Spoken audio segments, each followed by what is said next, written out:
الله إن الحمد لله نحمده ونستعينه ونستغفره ونؤمن به ونتوكل عليه ونعوذ بالله من شرور أنفسنا ومن سيئات أعمالنا من يهده الله فلا مضل له ومن يضلله فلا هادي له ونشهد أن لا إله إلا الله وحده لا شريك له ونشهد أن سيدنا ونبينا ومولانا محمدا عبده ورسوله أرسله الله تعالى إلى كافة الناس بشيرا ونذيرا أما بعد فإن أصدق الحديث كتاب الله وخير الهدي هدي محمد صلى الله عليه وسلم وشر الأمور محدثاتها وكل محدثة بدعة وكل بدعة ضلالة وكل ضلالة في النار. قال الله تبارك وتعالى في القرآن المجيد والفرقان الحميد إن الذين قالوا ربنا الله ثم استقاموا تتنزل عليهم الملائكة ألا تخافوا ولا تحزنوا وأبشروا بالجنة التي كنتم توعدون نحن أولياؤكم في الحياة الدنيا وفي الآخرة ولكم فيها ما تشتهي أنفسكم ولكم فيها ما تدعون نزلا من غفور رحيم. عزیزان گرامی، گزشتہ مجلسوں میں یہ بات آپ حضرات کے سامنے لائی گئی کہ موت حقیقت ہے اور موت سے پہلے کی جو سختیاں ہیں وہ بھی حقیقت ہے، اس سے ہر آدمی کو گزرنا پڑتا ہے. اب تمام آسمانی مذاہب میں یہ بات تو ثابت ہے کہ اس دنیا کے بعد ایک اور دنیا ہے، ایک اور زندہ ہونا ہے اور مرحلہ. حتیٰ کہ ہمارے ملک کے برادران وطن وہ بھی اس چیز کو مانتے ہیں، یعنی مرنے کے بعد دوبارہ زندہ ہونے کے مسئلے کو وہ بھی مانتے ہیں، وہ بھی انکار نہیں کرتے. کچھ اور نام کہتے ہیں. رہ جاتی ہے ان لوگوں کی بات جو کسی بھی مذہب کو نہیں مانتے. جیسے کہ آج کل فیشن چلا دنیا میں ایک ایسا نظریہ لوگوں کے سامنے آیا ہے کہ مذہب کوئی چیز نہیں ہے، سب کچھ جو ہے عقل ہے اور سب کچھ نیچرل ہے. وہ لوگوں کی نظر میں بھی لاجیکلی بات ہے کہ بھی مرنے کے بعد کچھ ہے. کیوں؟ اس لیے کہ جس آدمی پر دنیا میں ظلم ہوا، عقل کا تقاضا ہے کہ بھئی اس مظلوم کو انصاف ملے اور ظالم کو سزا ملے. یہ تو یہ بھی مانتے ہیں جو کسی بھی مذہب کو نہیں مانتے، وہ بھی یہ بات مانتے ہیں کہ بھی ظالم کو سزا ملنی چاہیے، مظلوم کو اس کا جو کچھ نقصان ہوا ہے اس کو بدلہ ملنا چاہیے. اب بتاؤ جو آدمی مر گیا اسے اس کا یہ نہیں ملا، معاوضہ نہیں ملا، ظالم کو سزا نہیں ملی، تو پھر دنیا حقیقت پر نہیں ہے. تو وہ بھی کہتے ہیں کہ ہاں ہونا چاہیے. تو وہ لوگ بھی مرنے کے بعد کے مسئلے کو مانتے ہیں، بس فرق اتنا ہے کہ ہم کان کو یہاں سے پکڑتے ہیں اور بعض لوگ گھما کر یہاں سے پکڑتے ہیں. پکڑنا تو ہے ہی، آپ یہاں سے پکڑیے کان کو یا گھما کر وہاں سے پکڑی. تو موت کے بعد کی زندگی کے سلسلے میں بات ہے، اس میں کوئی اختلاف نہیں. اب بحیثیت مسلمانوں کے لیے میں نے گزشتہ جمعہ میں وعدہ کیا کہ حسن خاتمہ کے لیے کیا کرنا چاہیے. حسن کہتے ہیں کسی بھی چیز کی اچھائی، تو حسن خاتمہ، خاتمے کی اچھائی کے لیے کیا کام کرنا چاہیے. ہم میں سے کوئی بھی نہیں چاہے گا کہ مرتے وقت میں وہ بری موت ملے. ہر آدمی یہ چاہے گا کہ اس کا خاتمہ اچھا ہو. تو حسن خاتمہ کے لیے کیا کرنا چاہیے، اس چیز کو قرآن و حدیث میں جو ذکر کیا گیا ہے وہ چیزیں آپ کے سامنے رکھو. اس لیے کہ گزرے ہوئے زمانوں میں بعض علماء اکرام نے مستقل کتابیں اس بات پر لکھی کہ ایمان پر جن لوگوں کا خاتمہ نہیں ہوا، اگرچہ وہ لوگ مسلمان کہلاتے تھے پوری زندگی، کیوں نہیں ہوا، اس کے کیا اسباب رہے، اس پر ان لوگوں نے کام کیا. ابن القیم رحمہ اللہ نے کام کیا اور علامہ الذہبی نے کام کیا، اس طرح بے شمار علماء نے کام کیا. اب ان پوری کتابوں کو تو رکھا نہیں جا سکتا، تو جو چیزیں اہم اور ضروری ہیں ان کو رکھا جائے. علامہ ابن الذہبی رحمۃ اللہ علیہ نے لکھا کہ ایک آدمی سے کہا گیا کہ بھئی کلمے کا ذکر کرو، کلمہ پڑھو. تو کہنے لگا کہ بھئی پہلے شراب پیو، پلاؤ، بعد میں یہ سب دیکھو. یہی جملہ کہہ رہا تھا، اس کا انتقال ہو گیا. تو کفر کی حالت میں مرا ہے. ایمان پر خاتمہ کتنی بڑی چیز ہے، اس کا اندازہ آپ اس واقعے سے لگائیے جو بڑا اہم واقعہ ہے، جسے مولانا سید ابو الحسن علی حسینی صاحب نے تاریخ دعوت و عزیمت میں بھی ذکر کیا. آپ کو معلوم ہونا چاہیے کہ مسلمانوں کے عروج کے زمانے میں جب بہت عروج پر تھے تو ان لوگوں نے سمجھ لیا کہ یہ عروج ہمیشہ ایسے ہی رہے گا، اس لیے اب جو چاہے کرو. انہوں نے ظلم و ستم کا جو راستہ اختیار کیا تو اللہ نے ان پر ایک ایسی قوم مسلط کر دی جس نے پوری امت مسلمہ کے تخت و تاج کو جو ہے بکھیر کر رکھ دیا. تاتاریوں کا دور ہے، تقریباً 700 سال پہلے کا دور ہے کہ ان لوگوں نے اینٹ سے اینٹ بجا دیا. عراق میں بغداد جو دارالسلطنت تھا، کیپٹل تھا پورے مسلمانوں کا، تاتاری داخل ہوئے ہیں تو 20 لاکھ کی آبادی تھی. جب یہ وہاں سے نکلے ہیں تو صرف 4 لاکھ بچے عورتیں کچھ رہ گئی تھی. 16 لاکھ لوگوں کو انہوں نے قتل کر کے جو ہے قصہ تمام کیا. ان کے زمانے کا واقعہ ہے. چنگیز خان اس کا پوتا جنگل میں شکار کے لیے نکلا ہوا تھا. شکار کرتے ہوئے جنگل میں ایک مومن بندے مومن، ایک اللہ کے ولی بھی جنگل میں کہیں تھے. سپاہیوں نے پکڑ کر اس اللہ کے بندے کو، اس مومن کو بادشاہ کے سامنے پیش کیا گیا.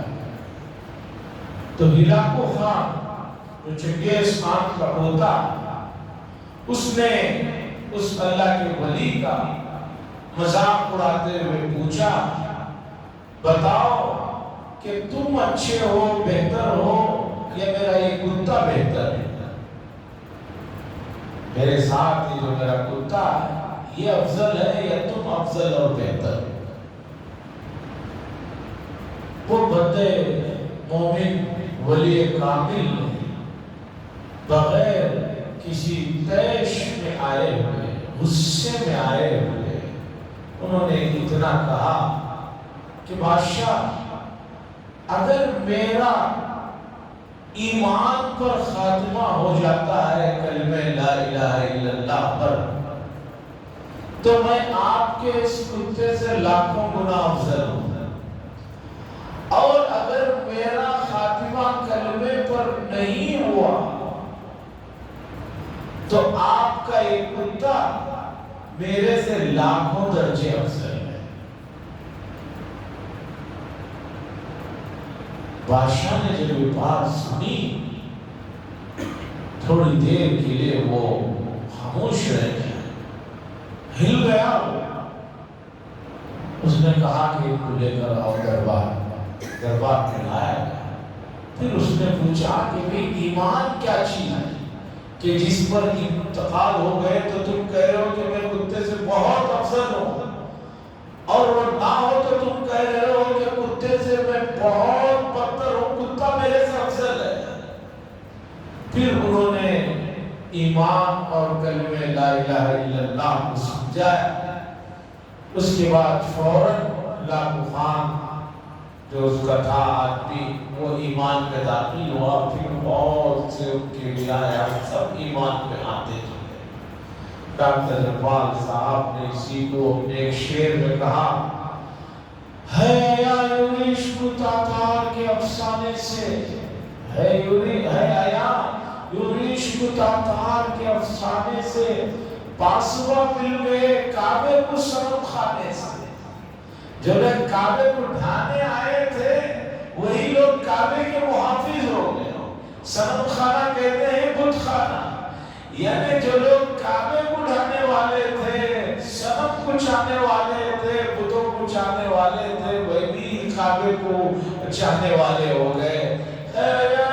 عشق تاتار کے افسانے سے، پاسبہ مل گئے کعبے کو صنم خانے سے۔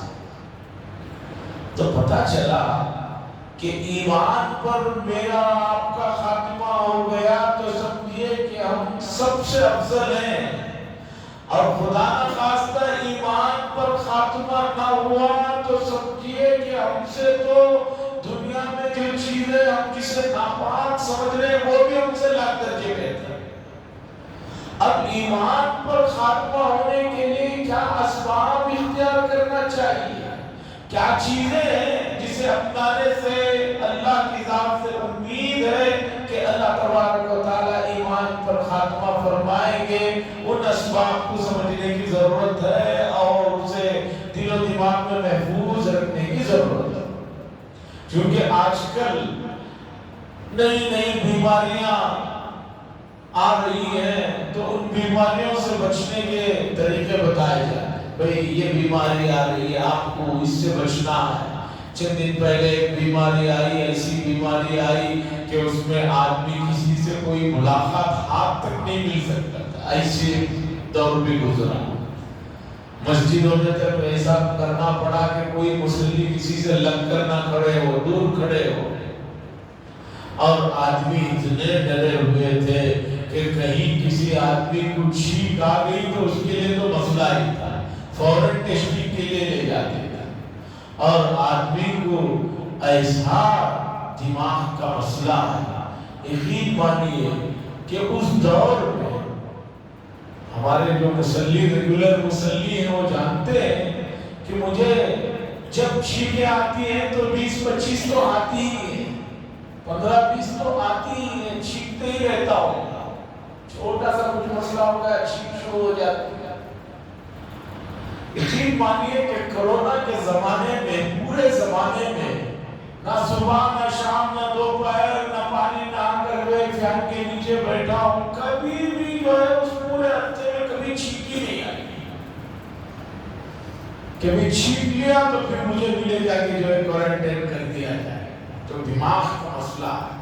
تو اسباب کو آدمی اختیار کرتا ہے اس بیماری سے بچنے کے لیے، اس بیماری سے بچنے کے لیے۔ ایمان پر خاتمے کا نہ ہونا سوء خاتمہ سے بڑھ کر کوئی بیماری نہیں ہے۔